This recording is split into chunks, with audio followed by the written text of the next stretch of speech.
Hello, everyone, and welcome back. I hope everyone had a good spring break. So, we're going to continue our discussion of World War One, and that's going to be the focus for this week. So, I'm going to go through our schedule for the week. That way, you guys will be clear about what we're going to be doing. So, I have it posted here, and I'll post it in Google Classroom as well. So for Monday, which is today or should be, you're going to watch this video that you're watching right now, and this is about World War One and how it was fought on two fronts, and we'll also talk about how America was involved in the war towards the end.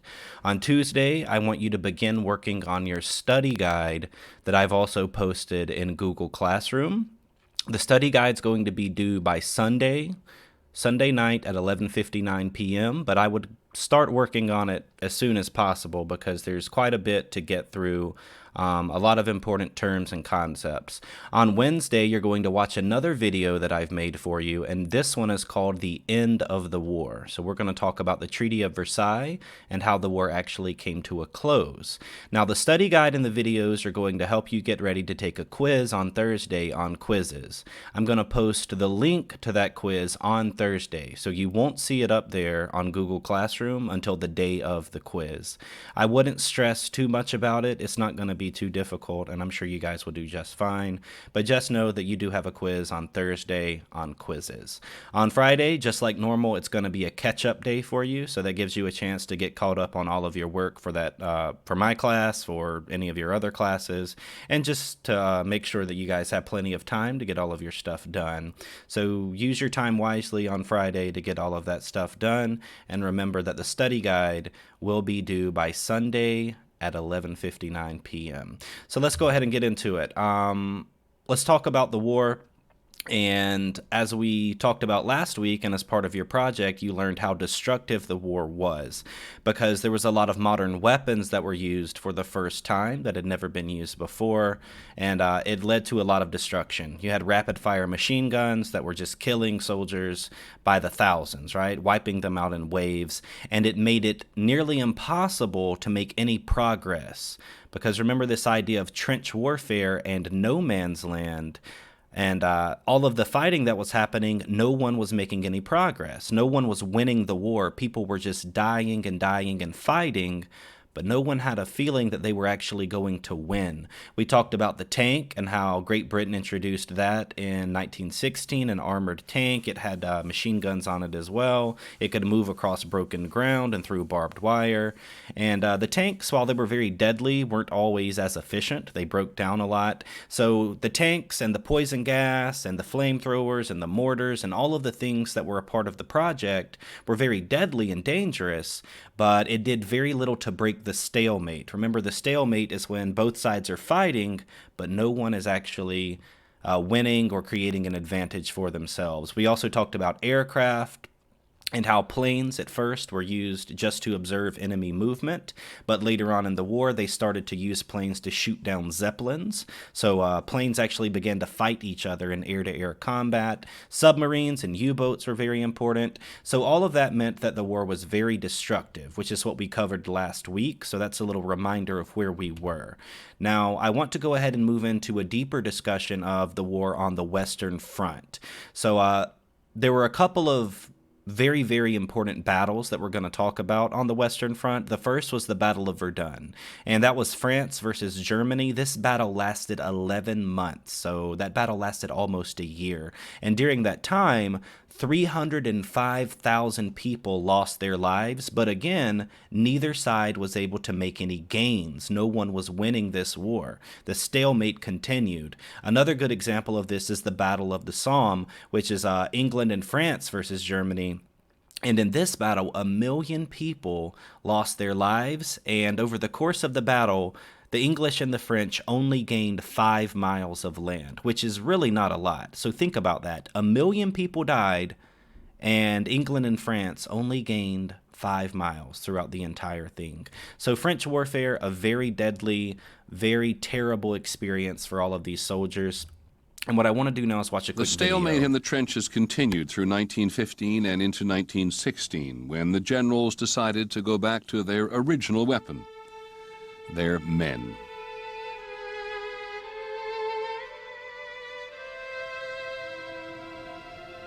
The River Somme, northern France. early summer 1916. Along a front 25 miles wide, a massive Allied army prepared to attack. Thousands of British Tommies, as they were called, would lead the charge. And they would follow one of the most intense bombardments in the history of warfare, an artillery barrage that would last an entire week.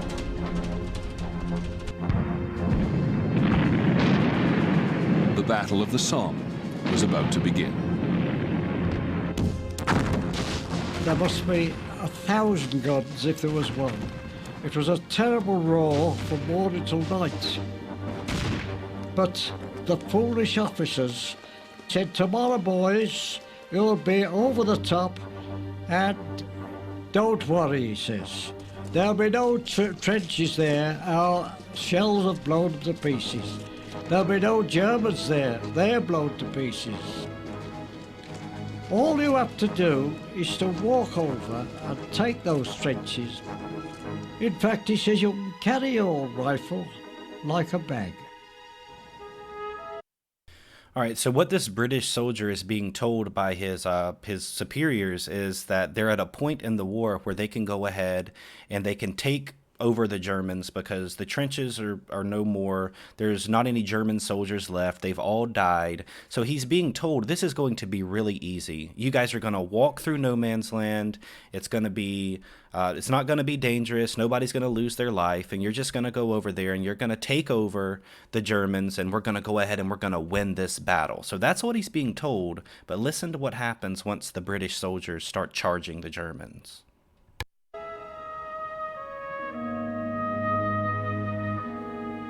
The Germans, after the shelling, they simply come out of the dugouts, grabbed their machine guns, and then waited for the Tommies. They just simply swathed them down, so you're cutting down grain. They didn't get 200 feet from the trench. One German machine gunner said, "I stopped firing because I was sickened by what we were doing." So think about that. Remember, the Germans and the British are on two different sides of this war. So for the Germans, the British are the enemy.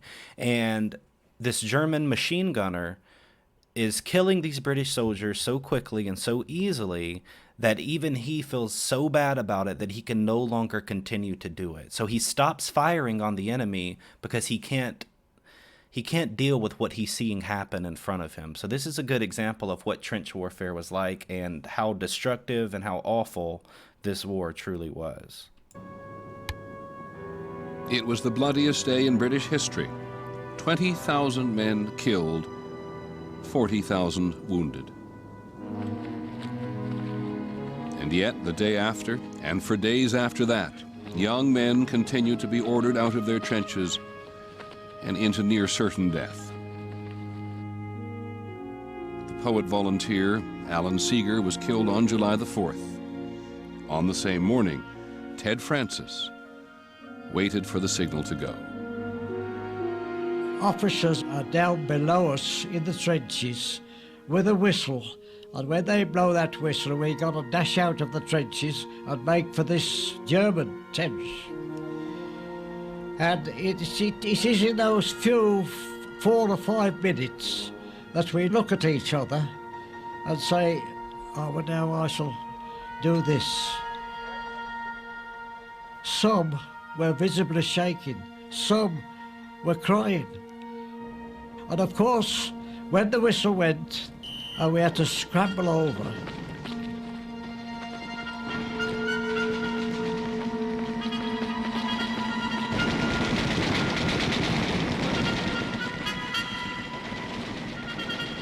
The Battle of the Somme would come to define the futility of the First World War. It went on for 6 more months at a cost of 1 million men. And at the end of it, the Allied armies had moved a grand total of 5 miles. The guns of the Somme were so loud and so insistent that they were heard across the English Channel in London, 150 miles away.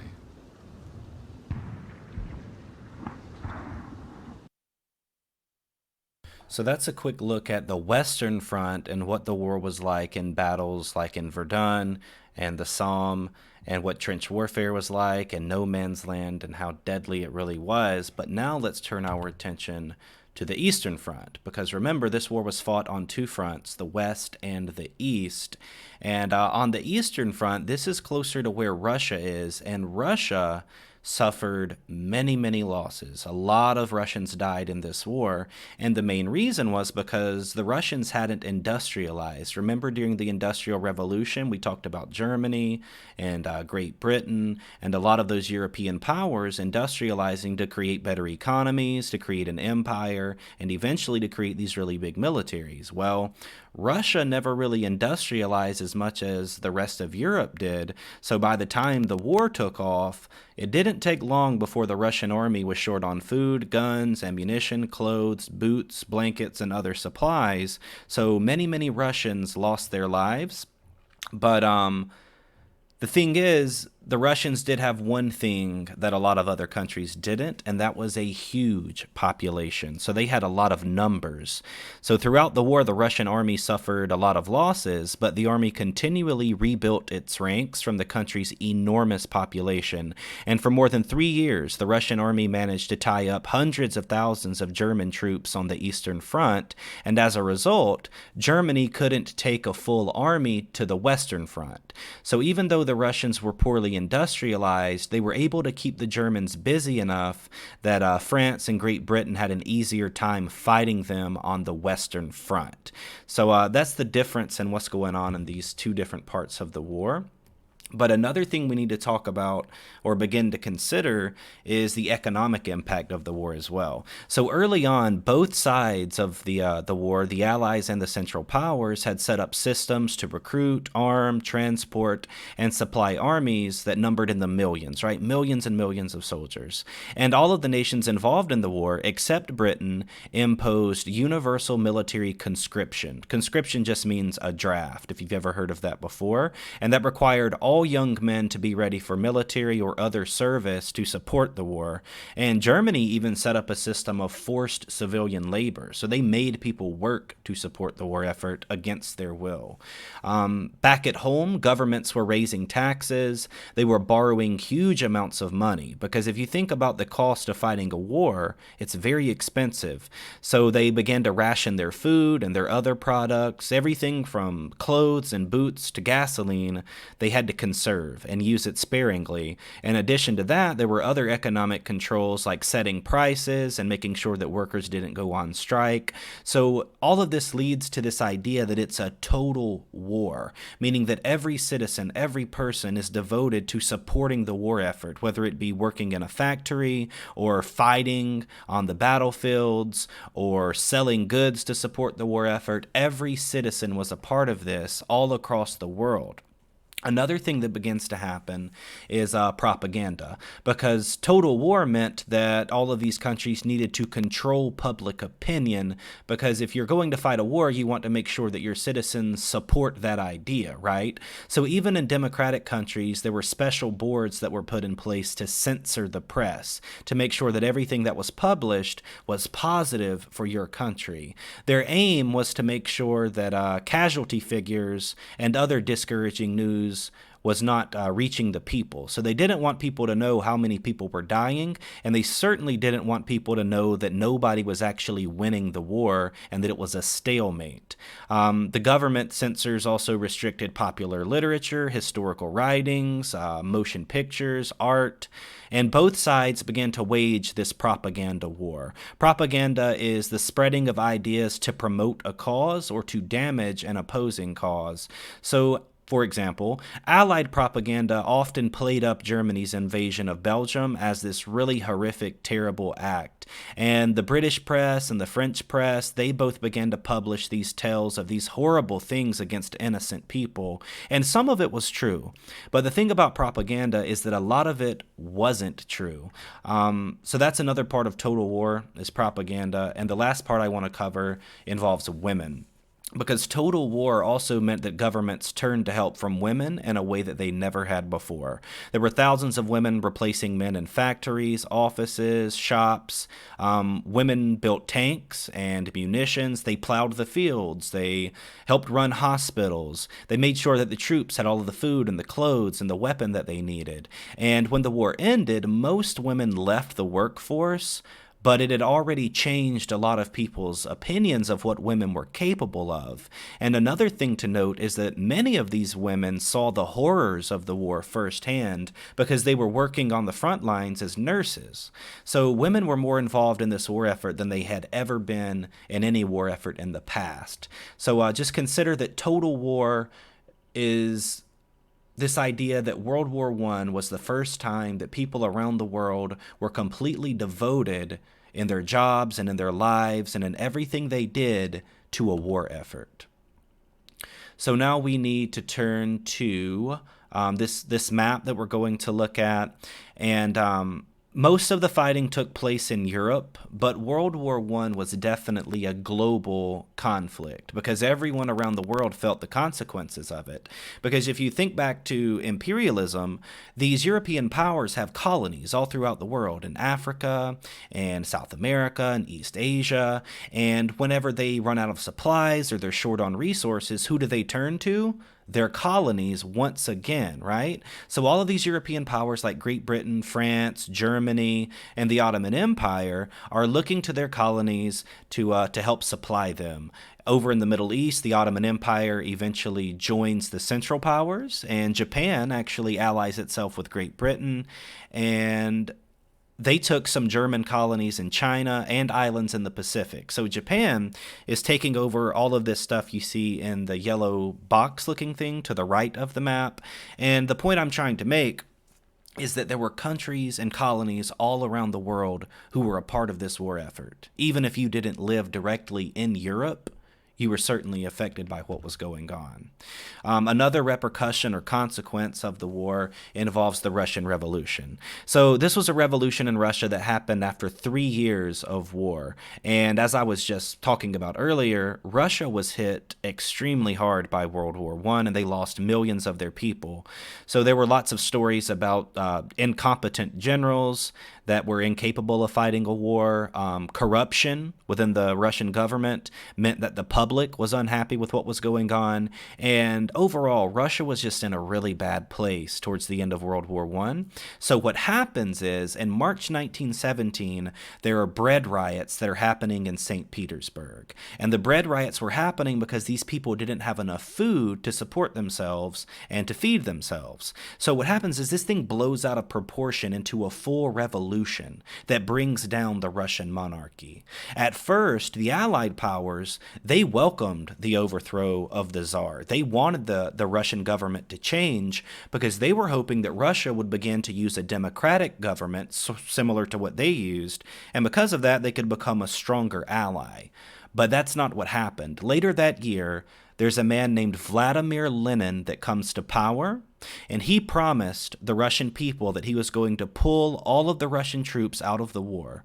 And early on in 1918, Lenin signed the Treaty of Brest-Litovsk with Germany, and that treaty ended Russian participation in World War I. So towards the end of the war, the Russians are so devastated by what's happening that their government is completely overthrown, and there's a revolution that is led by this very important man that we'll talk about later, named Vladimir Lenin. So remember that name. The last thing I want to talk about today involves the United States. And this will be really important for a U.S. history class that you guys will take.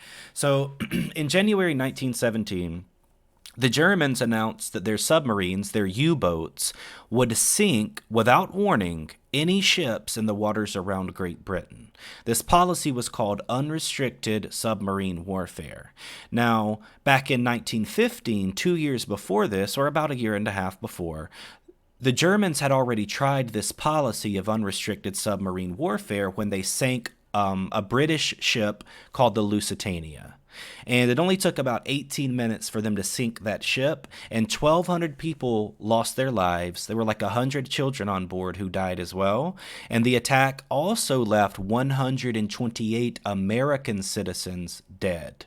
Germany claimed that the ship had been carrying ammunition. And the United States and Great Britain said, no, that's not the case. There was no ammunition on this ship. But interestingly, about 15 years ago in 2006, there was a dive team that went down where the Lusitania was sunk. And whenever they were looking around down at the bottom of the waters, they found 15,000 rounds of ammunition. So it turns out that the United States and Great Britain was lying. There actually was ammunition on that ship. But the American public at this time in 1915, 16, and 17 were still outraged by what was happening. And Woodrow Wilson did not want to enter the war. He was the president of America at the time, and he did not want to actually become a part of the war. He just wanted to sell things to both sides to make money off of it. But he starts to realize that the public is really sick and tired of what the Germans have been doing. So they're upset about the Lusitania. And then after 2 more attacks, the Germans finally agreed to stop attacking these passenger ships, these boats that aren't supposed to be involved in the war. But when the Germans started to get desperate towards the end of the war, they started using unrestricted submarine warfare again in 1917. They knew that it might lead to war with the United States, but they thought that with the naval blockade they had, that they could starve the British into defeat before the United States could mobilize and actually get ready to go to war. So what happens is in 1917, the Germans completely ignore what President Woodrow Wilson said, and their U-boats begin to sink ships again, and they sink 3 more American ships. So the American public is really angry by this point, and they want to join the war, even though the president doesn't want to. The next thing that's kind of the tipping point that happens here is the Zimmermann telegram. So in February of 1917, the Germans do something else that pushes the United States into war. Officials intercepted this telegram written by Germany's foreign secretary. His name was Arthur Zimmermann. And it stated that Germany would help Mexico reconquer the land it had lost to the United States if Mexico would ally itself with Germany. So think about this. The Germans are sending a secret message to Mexico saying, hey, you guys are right next door to the United States. You should join our side, and then we'll help you take over the United States. And we'll give you back Arizona, New Mexico, Texas. We'll give you your land back if you'll help us out. So the Zimmermann note was the last straw. Once the Americans were aware that this note had been sent, they decided that it was time to go to war. So Woodrow Wilson finally has enough, and he says, look, even though I don't want to get involved, we're in a position now where we have to. And on April 2nd, 1917, Woodrow Wilson officially declares war, and the United States enters on the side of the Allies. So that's all that I have for today, but let me flip back and let's go over that schedule one more time for you guys to make sure there's no confusion. So today you've already watched your video, A War on Two Fronts. I want you to go ahead and start working on your study guide as soon as possible.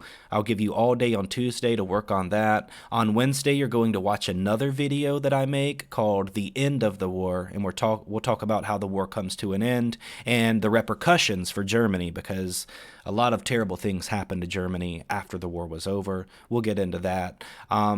On Thursday, you're going to take a quiz on Quizzes. I will have the link on there on Thursday, but it probably won't be there until then. Friday, catch-up day, full day for you to get caught up on all of your work and continue working on the study guide. And the study guide will be due by Sunday at 11:59. So basically for this week, you've got the study guide to work on, you've got a couple of videos to watch, and you've got a quiz on Thursday.